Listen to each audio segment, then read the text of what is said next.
Hey everyone, welcome back to our channel. Let it. இன்னைக்கு நம்ம பார்க்க போகிற topic criminal trial under warrant cases. ஒரு வாரண்ட் கேஸில் ஒரு ட்ரையல் எப்படிலாம் நடக்கும், அதில் என்னென்ன ஸ்டேஜஸ் இருக்குது அப்படிங்கிறது தான் இன்றைக்கான வீடியோவில் பார்க்க போகிறோம்.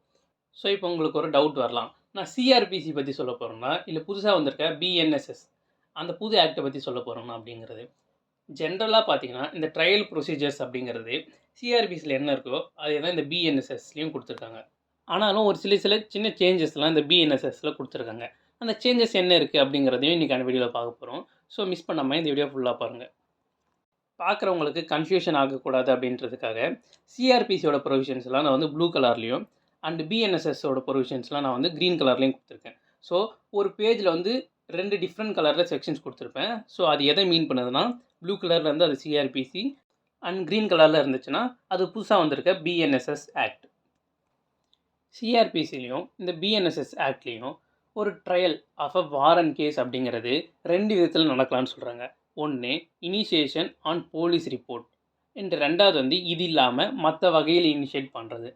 ஸோ இந்த இனிஷியேஷன் ஆஃப் அ போலீஸ் ரிப்போர்ட்டுக்கு வந்து ஒரு ப்ரொசீஜர் கொடுத்துருப்பாங்க, அண்டு மற்ற கேஸஸ்க்கு இன்னொரு ப்ரொசீஜர் கொடுத்துருப்பாங்க. ஸோ இங்கே 2 டிஃப்ரெண்ட் ப்ரொசீஜர்ஸ் வந்து ஃபாலோ பண்ணுவாங்க. உங்களுக்கு இந்த போலீஸ் ரிப்போர்ட் அப்படிங்கிற வார்த்தை புதுசாக தெரியுது அப்படின்னா உங்களுக்கு ரொம்ப சிம்பிளாக சொல்லணும்னா, அந்த போலீஸ் ரிப்போர்ட் அப்படிங்கிறது வேறு ஒன்றும் கிடையாது, சார்ஜ் ஷீட்னு சொல்லுவாங்களே.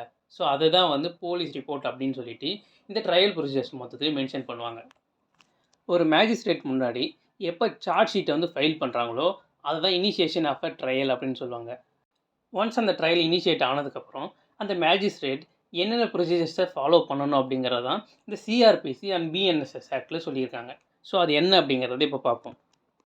As per section 238 of CRPC and section 261 of BNSS, இந்த ப்ரொவிஷன் படி என்ன பண்ணணும் அப்படின்னா, ஒன்ஸ் ஒரு ட்ரையல் இனிஷியேட் ஆகி முதல் ஹியரிங் வந்து வராங்க அண்ட் அக்யூஸ் ப்ரெசென்ட் ஆகிருக்கார் அப்படின்னா அப்போ என்ன பண்ணணும்னா, அவர்கிட்ட அந்த copies of a charge sheet and other documents, அந்த சார்ஜ் ஷீட் சம்மந்தமானது எதெல்லாம் கொடுத்துருக்காங்களோ போலீஸ், அது எல்லாத்தையுமே வந்து ஒரு ஃப்ரீ காப்பி வந்து அந்த அக்யூஸ்டுக்கு தரும். அண்ட் அதுக்கப்புறம் as per section 239 of CrPC and section 262 of BNSS இதுபடி என்ன பண்ணணும்னா, சார்ஜ் ஷீட்டை படித்து பார்க்கணும் அண்ட் சார்ஜ் ஷீட் சம்மந்தமாக கொடுத்துருக்க டாக்குமெண்ட்ஸை படித்து பார்க்கணும், ப்ராசிக்யூஷன் என்ன சொல்கிறாங்கங்கிறத கேட்கணும், அக்யூஸ்ட் என்ன சொல்கிறாருங்கிறத கேட்கணும். இதெல்லாம் கேட்டதுக்கப்புறம் அந்த மேஜிஸ்ட்ரேட் இந்த கேஸுக்கும் அக்யூஸ்டுக்கும் சம்மந்தம் இல்லை, இது வந்து ஒரு பேஸ்லெஸ் கேஸ் அப்படின்னு நினச்சாரு அப்படின்னா அந்த டைமில் அந்த அக்யூஸ்டை இந்த கேஸ் வந்து டிஸ்சார்ஜ் பண்ண முடியும். ட்ரையலில் இந்த ஸ்டேஜை வந்து அப்பியரன்ஸ் ஸ்டேஜ்னு சொல்லுவாங்க. அண்ட் இதுக்கு அடுத்த ஸ்டேஜ் வந்து கொஷினிங் ஸ்டேஜ்னு சொல்லுவாங்க. ஸோ இந்த கொஷினிங் ஸ்டேஜில் என்னெல்லாம் பண்ணுவாங்க அப்படிங்கிறத இப்போ பார்ப்போம். இந்த ஸ்டேஜ் வந்து ரொம்ப ஒரு சிம்பிளான ஸ்டேஜ். இந்த ஸ்டேஜில் அக்யூஸ்ட் வந்து தப்பு பண்ணியிருக்க சான்ஸ் இருக்குது. ஸோ அதனால் மேஜிஸ்ட்ரேட் அவரை டிஸ்சார்ஜ் பண்ணலை அப்படின்னா தென் வந்து அவர் அந்த அக்யூஸ்ட் மேலே சார்ஜஸ் ஃப்ரேம் பண்ணுவார். சார்ஜஸ் ஃப்ரேம் பண்ணதுக்கப்புறம் அந்த அக்யூஸ்ட் கிட்ட அந்த சார்ஜஸை எக்ஸ்பிளைன் பண்ணுவாங்க. நீங்கள் இந்தந்த தப்பு பண்ணியிருக்கிறதா வந்து உங்கள் மேலே குற்றம் சாட்டப்பட்டிருக்கு, நீங்கள் வந்து அதை அக்செப்ட் பண்ணுறீங்களா அப்படின்னு கேட்பாங்க. அவர் ஆமாம் நான் தான் அந்த தப்பை பண்ணிட்டேன் அப்படின்னு சொல்லிட்டாங்கன்னா இதுக்கு பேர் ப்ளீட் கில்ட்டின்னு சொல்லுவாங்க. அதாச்சு அவரே அந்த தப்பை அக்செப்ட் பண்ணிட்டாரு, அதனால் அதுக்கப்புறம் கேஸை நடத்த மாட்டாங்க, அந்த ஸ்டேஜ்லேயே ஜட்ஜ்மெண்ட்டை கொடுத்துருவாங்க. பட் இதுவே அவர் வந்து நான் அந்த தப்பு பண்ணல, நான் கேஸை நடத்தினேன் அப்படின்னு சொல்கிறாருன்னா அந்த டைமில் அவர் வந்து ட்ரையலை கண்டினியூ பண்ணுறதுக்கு அலோவ் பண்ணுவாங்க. ஸோ இந்த இடத்துல அவர்கிட்ட ஒரு கொஷின் பண்ணுறாங்கல்ல, நீங்கள் இந்த கேஸை நடத்துகிறீங்களா இல்லை இந்த குற்றச்சாட்டை வந்து அக்செப்ட் பண்ணிக்கிறீங்களான்னு, அதனால தான் இந்த ஸ்டேஜுக்கு பேர் கொஷினிங் ஸ்டேஜ். இதுக்கு அடுத்த ஸ்டேஜை எவிடன்ஸ் ஸ்டேஜ் அப்படின்னு சொல்லுவாங்க. இந்த எவிடன்ஸ் ஸ்டேஜ் வந்து 2ஆக பிரிக்கலாம். ஒன்று ப்ராசிக்யூஷன் சைடு எவிடன்ஸ் கொடுத்தாங்கன்னா அது ப்ராசிக்யூஷன் எவிடன்ஸ், ரெண்டாவது டிஃபென்ஸ் சைடு எவிடன்ஸ் கொடுத்தாங்கன்னா அது டிஃபென்ஸ் சைடு எவிடன்ஸ். எப்போவுமே ஒரு ட்ரையலில் ப்ராசிக்யூஷன் எவிடன்ஸ் தான் ஃபஸ்ட்டு எடுப்பாங்க. யார் வந்து கம்ப்ளைண்ட் தராங்களோ அவங்க சைடு எவிடன்ஸ் தான் ஃபஸ்ட்டு எடுப்பாங்க. ப்ராசிக்யூஷன் சைடு என்னென்னலாம் விட்னஸ் இருக்கோ அந்த எல்லா விட்னஸஸ்க்கும் ஒரு சம்மன் வந்து கோர்ட் வந்து அனுப்பும். என்னென்னா, இன்றைக்கி தேதியில் நீங்கள் வந்து கோர்ட்டில் இத்தனை மணிக்கு ஆஜராகணும், நீங்கள் வந்து விட்னஸ் சொல்ல வேண்டிய கட்டாயத்தில் இருக்கீங்க அப்படின்னு வந்து ஒரு சம்மன் அனுப்பும். அண்ட் அந்த சம்மனை பார்த்துட்டு அந்த விட்னஸஸ் வந்து அந்த பர்டிகுலர் டேட்டுக்கு வந்து கோர்ட்டுக்கு வரணும். அவங்கள விட்னஸ் பாக்ஸில் வச்சு ப்ராசிக்யூஷன் சைடு எக்ஸாமின் பண்ணுவாங்க. அண்ட் அவங்க எக்ஸாமின் பண்ணுறதுக்கு பேர் சீஃப் எக்ஸாமினேஷன் அப்படின்னு சொல்லுவாங்க. அண்ட் இவங்களை டிஃபென்ஸ் சைடு வந்து குறுக்கு விசாரணை, அதாவது கிராஸ் எக்ஸாமினேஷன் பண்ண முடியும். அண்ட் அதுக்கான உரிமையும் டிஃபென்ஸ் சைடு இருக்குது. அண்ட் இதே மாதிரியே டிஃபென்ஸ் சைடில் இருக்க விட்னஸஸ்க்கும் சம்மன்ஸ் அனுப்பிச்சு அவங்கள கூப்பிட்டு chief examination and cross examination பண்ணுவாங்க. ஸோ இந்த ஃபைனல் ஸ்டேஜ் ரொம்ப simple. Conclusion of a trial. அதாச்சு ஒரு அக்யூஸ்ட் வந்து தப்பு பண்ணியிருக்காருன்னு சொல்லணும், இல்லை தப்பு பண்ணலைன்னு சொல்லணும். இதுக்கு பேர் தான் கன்க்ளூஷன் ஆஃப் அ ட்ரையல். ஒரு அக்யூஸ்ட் தான் தப்பு பண்ணியிருக்காரு அப்படின்னு தெரிய வருதுன்னா அவரை கன்விக்ட் பண்ணுவாங்க. இதுவே அந்த அக்யூஸ்டுக்கு இந்த கேஸ்க்கு எந்த சம்மந்தம் இல்லை அப்படின்னு சொல்லிட்டு மேஜிஸ்ட்ரேட் ஃபீல் பண்ணார் அப்படின்னா அந்த டைமில் அதுக்கு பேர் அக்யூட்டல் அப்படின்னு சொல்லுவாங்க. ஸோ இந்த கன்விக்ஷன் இல்லை அக்யூட்டல் அப்படிங்கிறது தான் கன்க்ளூஷன் ஆஃப் அ ட்ரையல். நான் சார்ஜ் ஃப்ரேம் பண்ணுவாங்க அப்படின்னு சொல்லியிருந்தேன்ல, அந்த சார்ஜஸை எப்படி ஃப்ரேம் பண்ணணும் அப்படிங்கிறதுக்கும் சிஆர்பிசியில் ஒரு சில ப்ரொசீஜர்ஸ் இருக்குது. ஸோ அதுபடி எப்போவுமே ஒரு சார்ஜ் ஃப்ரேம் பண்ணுறாங்க அப்படின்னா அந்த ஒரு பர்டிகுலர் அக்யூஸ்ட் மேலே இதுக்கு முன்னாடி ப்ரீவியஸாக ஏதாவது கன்விக்ஷன் இந்த சென்ஸ் அவர் தப்பு பண்ணியிருக்காரு அப்படின்றது கோர்ட் வந்து ஜட்மெண்ட் கொடுத்து சொல்லியிருக்கு அப்படின்னா அதையும் அந்த சார்ஜ்லேயே இன்க்ளூட் பண்ணுவாங்க. எதுக்குன்னா இவர் வந்து திருப்பி ஒரு தப்பை பண்ணுறாரு அப்படின்னா அவரை ஹேபிச்சுவல் அஃபண்டராக கன்சிடர் பண்ணி அவருக்கான பனிஷ்மெண்ட்டை அதிகமாக கொடுக்கணும் அப்படின்றதுக்காக.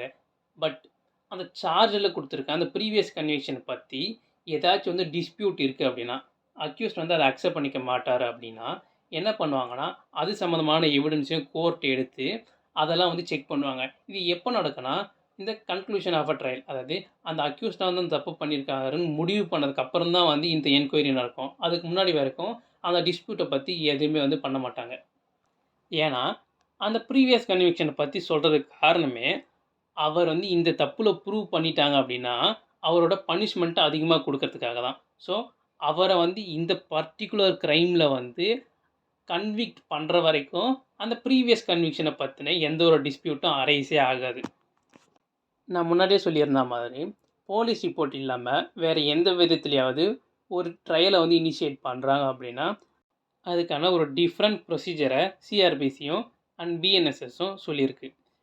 அண்ட் அந்த டிஃப்ரெண்ட் ப்ரொசீஜர் அப்படிங்கிறது ஒரு சின்ன சேஞ்ச் தான் அப்படின்னு சொல்லலாம். ஏன்னா நீங்கள் அதில் பார்த்தீங்கன்னா மொத்தம் 4 செக்ஷன்ஸ் இருக்கும், even in CrPC and BNSS.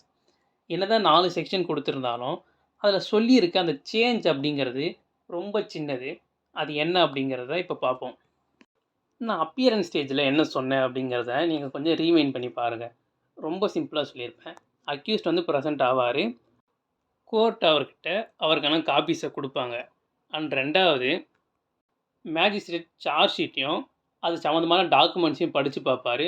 Prosecution and accuse சைடை வந்து டிஸ்கஸ் பண்ணிவிட்டு டிஸ்சார்ஜ் ஆஃப் அக்யூஸ்ட் வந்து பண்ண முடியும். அவருக்கு தோணுது அந்த அக்யூஸ்ட் வந்து இந்த தப்பை பண்ணலை அப்படின்னு நினச்சா அப்படின்னு சொல்லியிருந்தேன். அவரால் எப்படி முதல் நாள் அன்றைக்கி தான் வந்து ஹியரிங்கே ஸ்டார்ட் பண்ணுறாங்க, ஆனால் அன்றைக்கே வந்து அவரால் எப்படி வந்து டிசைட் பண்ண முடியுது அந்த அக்யூஸ்ட் வந்து தப்பு பண்ணாரா இல்லையா அப்படிங்கிறத. அங்கே சார்ஜ் ஷீட் அப்படின்னு ஒன்று ஃபைல் பண்ணியிருக்காங்க, அது சம்மந்தமான டாக்குமெண்ட்ஸை ஃபைல் பண்ணியிருக்காங்க.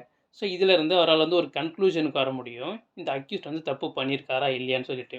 ஸோ இந்த சேம் கன்க்ளூஷனை மற்ற விதத்தில் வந்து கொண்டு வர முடியாது. அதனால் என்ன பண்ணுவாங்கன்னா ஃபஸ்ட் டைம் அப்பியரன்ஸ் ஸ்டேஜ் இருக்குல்ல, அந்த அப்பியரன்ஸ் ஸ்டேஜ்லேயே வந்து ப்ராசிக்யூஷன் விட்னஸை மட்டும் வந்து ஃபினிஷ் பண்ண சொல்லுவாங்க. ஸோ மொத்த விட்னஸும் கிடையாது, அதாவது டிஃபென்ஸ் சைடு விட்னஸ் இங்கே வராது.